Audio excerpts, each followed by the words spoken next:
just were paid a visit by Barry and Aubrey, and always great to have them in the studio. Nestor, welcome in. Barry and Aubrey, were they 6 feet away? Did they have masks on? What was going on there? They were longer than 6 feet away. They were so far away, you had to get binoculars to recognize them. All right, yeah, I wouldn't let them breathe on me. You know what I mean? I've kept my distance from them the last 100 days, but it's harder and harder. You know, we get into the beach season here. It is the hugging season. You know, 4th of July, no Heritage Fair, no beaching, no baseball games. At least we can get crabs once in a while, maybe have a beer or sit outside and do that. We have that in the land of pleasant living, right? Hey, you know, we have Father's Day this weekend, so it's always a great occasion to celebrate with crabs and some, libations. Whoa. Father's Day, hold on. You're hanging out with my kid. You guys cooking up something I don't know about? I don't know about that. I can neither confirm nor deny that. You guys are doing. What are you doing for me for Father? What's going to happen to me Sunday? See, the funny thing is everybody knows when Mother's Day is, right? But Father's Day, we got to look it up. It just comes with the territory. That's what we do. Well, you know, he got me ice cream for Christmas, and then we wound up getting a sponsor out of it because I was talking about this Jenny's ice cream, and the people from Taharka heard about it. So, he's not getting me ice cream for Father's Day. I know that. So, I don't know. But that was the greatest gift he ever gave me. He gave me ice cream for Christmas, my son. Okay. Hey, so I don't know what I want is a cure for COVID and a hug from my son for Father's Day. Is that too much to ask? No, it is weird not being able to hug people you haven't seen in a long time. You know, I have a lot of long-time customers who've become my friends, and when they come to the store, the first instinct is to hug them, and then you got to catch yourself and back off and bow, or whatever else, what other gyration you want to do to show respect. Well, our people are from the Mediterranean, right? We're huggers, you know what I mean? We serial huggers. Right, There's exactly. no doubt about that. Get on in here, you know. How do you say hug in Greek? Well, you know what? Hug in Greek, agaya. I want to make sure hey, I'm traveling. I'm going to learn, you know. Agaya. You know, we're huggers and kissers, right? So you used to kiss them both cheeks. That was the thing to do. Men or women, didn't matter. That's how you greeted them. Well, now you got to stay 6 feet, and I got an elbow the other day, and I kind of felt a little guilty just for giving and receiving the elbow. I thought, did I really need the elbow up, or could we have just bowed like the Japanese do, like I did when I was in Tokyo? And the one thing too is when you wear the masks, and I'm on video now, Den, but I have my Be United mask from my pal Sean Stinnett. When you put the mask on, you only see the eyes. So, what happens is, I'm at the supermarket now, and I'm making eye contact with people. And, I'm a smiler, right? I smile at people. I'm a person that says good day, good morning, how you doing, nice to see you, hope you have a good day. And that's who I am, right? And I know you're of a similar – but when you can't smile at someone – I don't, I'm sort of doing like the military or the papal wave. I don't know, but there is something about not being able to smile or see other people's smiles that's starting to get to me 100 days into this, Dan. Well, you're an animated person. You like facial expressions. You like giving them. You like receiving them, right? So that's difficult to do when you're wearing a mask. I mean, certainly you can smile with your eyes, but it's not the same when you can see the full. All the features of someone's face. Yeah, I'm missing all that, and they might play baseball, huh? I mean, we did sports here for a long time. I think, is this the part where we're supposed to rejoice if they come back and play 70 games, or are we not at that level yet? Yeah. I don't know. Every day, depending on what time of the day you get on the web, they're close, and then they're not close, right? I mean, it's a stalemate of epic proportions, and of course. The fans are losing, but also the sport's losing as well. The time where I think when all the other leagues are looking for a way to play, it seemed like between the players and the owners, nobody wants to play, Nestor. Well, yeah, and that's probably, if you don't want to play it, I don't want to watch it, right? Like, literally. It's like Morrissey, when you come to town, if you don't want to perform, I don't want to come watch you perform, I mean, Correct. And I think for all of us, whether it's been mowing the lawn, going to the beach, catching fish in your case. In my case with my wife, we're trying to find beaches where there are not a lot of people. We feel like the beach is safe as long as it's just us, And we haven't really done much, but we're going to try to do that while the sun is shining, trying to walk places where there aren't people. I told you we found that pond in Patterson Park, right, that I didn't even know existed. That's amazing. So we are finding things to do that don't include watching Jim Hunter call Orioles games with Rick Dempsey on Tuesday nights in the spring and summer. And I got to tell you, it's liberating, Dan. That's all I'm saying. It's liberating. Well, we find other things to do, right? That's. But I just can't imagine players that play for the love of the game, right? It's just not all about the money. They have this God-given ability to hit a ball or to throw a ball very fast, and they're genetically superior people. To not want to get back on the field, to me, it doesn't make any sense, especially given their age. A lot of them are young guys and in their prime of their careers. Why would you want to sacrifice your prime when you have an opportunity to get out there and play? Well, I mean, I think COVID's an issue. I think it's going to be an issue for all of them in regard to what I've seen in Beijing this week with the schools, what we've seen go on in 22 states, that keeping whole teams clean, whether it's the NBA trying to do this in Orlando, and now we've seen Dwight Howard, so other people speak out. I'm not sure that it's going to be possible, right, to not have whole clubhouses in whatever sport that don't test positive and don't have some sort of an issue in the near short term. I think that's still, and I keep going, every time I talk to Luke about this, I'm like, I can judge their greed. I can judge the money. I can judge the bargaining. I can judge the lawyers for what they are.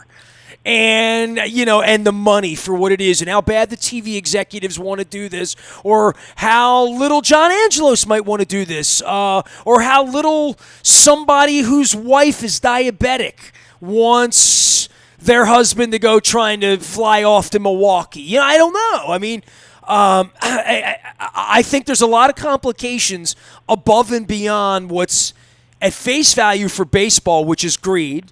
At face value with the NFL, taking all the politics out of it, Colin Kaepernick and whether the Chargers are going to run him around, and what Steve Bisciotti did a week ago, which I thought was very admirable, and I know we talked about where the Ravens are as an organization and the way they think, but I am very, very skeptical the 32 teams in 16 weeks and 80 players and 50 other people that make these organizations go and stadiums being opened or closing.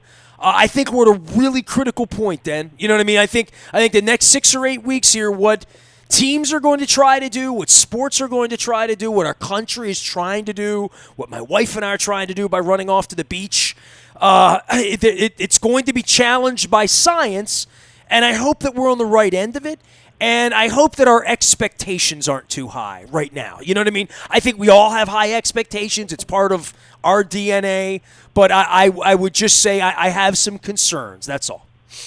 Well, let me ask you to put on, this is I know this is a far stretch, but let me ask you to put on Mayor Aparicio's hat on, right? And this is never done that before. 2021, 2022. The Orioles moved to Nashville, and you have an empty Camden Yards. So what becomes of that property now? You ever think about that? That's a little down the line. I'm more interested in keeping the team than figuring out what to do when you know what I'm saying? Answer. Yeah, great answer. You know what I mean? I'm first off, and you don't know this, Dennis, but you're going to find this out when you see this. I'm wearing my Oriole hat, and I have been since the beginning of the segment, right? So I'm showing my pandemic hair, don't care. I mean, my hair now looks like the thing that comes with the hat. And I did convince Marvin Lewis yesterday that I am not bleaching my hair. I kept showing him that. Okay. We had him on the program. We had Peter Boulware this week. He didn't believe you? He didn't take it at your word? I would have taken it at your word. He still doesn't believe me, but that's okay. I mean, it's part of my relationship with him. And so I'm wearing my I Have Delusions of Grandeur, Free the Bird shirt. Everybody can see that, right? So this shirt's 14 years old now, right? Every nightmare that I worried about with the baseball team, beginning with, and Dennis, this is just me being a revisionist history guy here at this point. But the first thing I thought as a Baltimore guy, and by the way, I found a lost Charlie Ekman tape. Does that mean anything to you? Oh, I love Charlie Ekman. Are you kidding me? Absolutely. I found a lost Charlie Ekman reel-to-reel tape that J.R. Richardson broke down for me, and I have a WAV file. We lost Charlie Ekman on the 4th of July back in, I believe it was 95, maybe 90. It's 95. I believe it was 95 we lost Charlie. I'll look it up, though, but I found an old tape of him. So, the Orioles and the Oriole magic, and I go back to 2006, and free the birds. And my worst nightmare was that the Washington Nationals would win a World Series before we would, right? Because I figured that would sort of tip the scale. And I figured, because I thought of it very much like this, Den, because I've been a Capitals fan all my life, right? So, I mean, I have been a guy that is driven back and forth up and down the turnpike, right? And I went to Redskins games at RFK and at the new stadium. I know how close it is. I always thought that baseball team was going to be like out at the Dulles Airport. That's always like where Bill Collins wanted to put it a million years ago.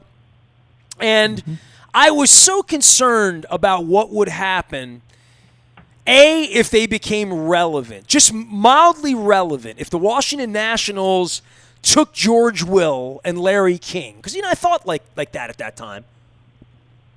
And I also realized how many Washington Posts and the wine and cheesers that showed up behind home plate that really were never at the old Orioles games. They never were.